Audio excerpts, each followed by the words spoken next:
இறையாண்மை இறையாண்மை இறையாண்மை வார்த்தை யூஸ் பண்றாங்களே, அந்த இறையாண்மைனா என்னையா? சரிங்களா? அப்படிங்கிற ஒரு அந்த ஒரு சின்ன வார்த்தை தான் அதுக்குள்ள அவ்வளோ ஆயிரக்கணக்கான அர்த்தங்கள் அது பதுங்கி இருக்குது. அப்ப அந்த இறையாண்மைனா என்ன? என்ன இறையாண்மைக்கு பாதிக்கப்பட்டுச்சு? இறையாண்மைக்கு பாதிக்கப்பட்டுச்சுன்னு சொல்றாங்களே அப்படின்னு சொல்லிட்டு ஒரு கொஸ்டின் வரும். ஸோ அந்த இறையாண்மைனா என்னன்னு தான் பார்க்க போறோம். இந்த இறையாண்மைங்கிற வார்த்தை வந்து எல்லா நாடுமே யூஸ் பண்ண முடியாது. சரிங்களா? எல்லா நாடும் யூஸ் பண்றதுக்கான தகுதி கிடையாது. சரிங்களா? ஆனா இந்தியாவுக்கு ஒரு சில நாட்டுக்கு இருக்குது. அதுல இந்தியாவுக்கு இந்த இறையாண்மைங்கிற வார்த்தை யூஸ் பண்ற தகுதி இருக்குது. அப்படி அது இறையாண்மைனா என்னன்னா, சரிங்களா? இறையாண்மைங்கிறது வந்து பாத்தீங்கன்னா, நாங்க வந்து எந்த நாட்டுக்கும் கட்டுப்பட்டவங்க கிடையாது. சரிங்களா? நாங்க எந்த நாட்டு சொல்றதும் கேட்கணும்னு எங்களுக்கு அவசியம் கிடையாது.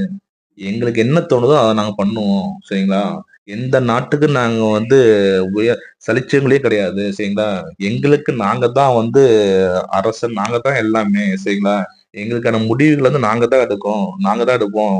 எங்க நாட்டு உள்நாட்டு விவரமா இருக்கட்டும், உள்நாட்டு உள்நாட்டு கலவரமா இருக்கட்டும், உள்நாட்டு விஷயமா இருக்கட்டும், வெளிநாட்டு விஷயமா இருக்கட்டும், எந்த விஷயமா இருந்தாலும் நாங்க தான் முடிவு பண்ணுவோம். இன்னொருத்தர் வந்து உள்ள நுழைஞ்சு அட்வைஸ் பண்றதுக்கான தகுதி எந்த நாட்டுக்குமே கிடையாது. இந்தியா வந்து ஐநாவுல வந்து ஒரு ஒரு ஒரு உறுப்பினரா இருக்குது. அதுக்காக ஐநா சொல்றத நாங்க கேட்கணும்னு அவசியம் கிடையாது. சரிங்களா?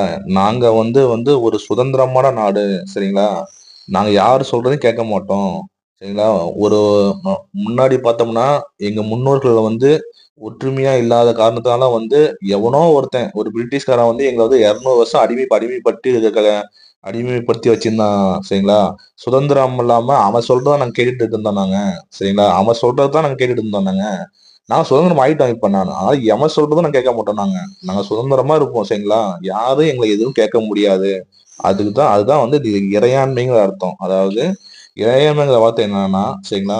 என்னுடைய நாடு, என்னுடைய தேசம், என்னோட மக்கள் இத சார்ந்த முடிவுகள் நான் தான் எடுப்பேன்.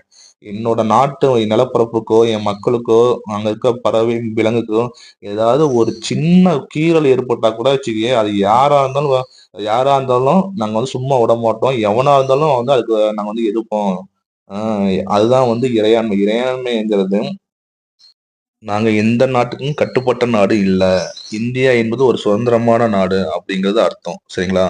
அப்படி இவ்ளோ சிறப்பு மிக்க இந்த இறையாண்மை வார்த்தை இருக்கிறனால தான் பாலிட்டில அ ஓப்பன் பண்ணோனே பார்த்தீங்கன்னா, முதல் பேஜ்லயே பிரையாம்பிள் இருக்குமா? முகவுரை இருக்குமா? அந்த முகவுரையில வார்த்தையே இறையாண்மை தான் இருக்கும். அப்ப எவ்வளவு சிறப்பு மிக்க வார்த்தை அந்த இறையாண்மை வார்த்தை. பிரே அ பிரையாம்பிள்ல வந்து பார்த்தோம்னா நெறைய வார்த்தை இருக்கும். சமதர்ம, சமசார்பு இதோட ஃபுல் வீடியோ வேணும்னா, நம்ம சேனல சப்ஸ்கிரைப் பண்ணிட்டு, நம்ம சேனல்ல வீடியோஸ்ல இருக்கும் போய் பாருங்க.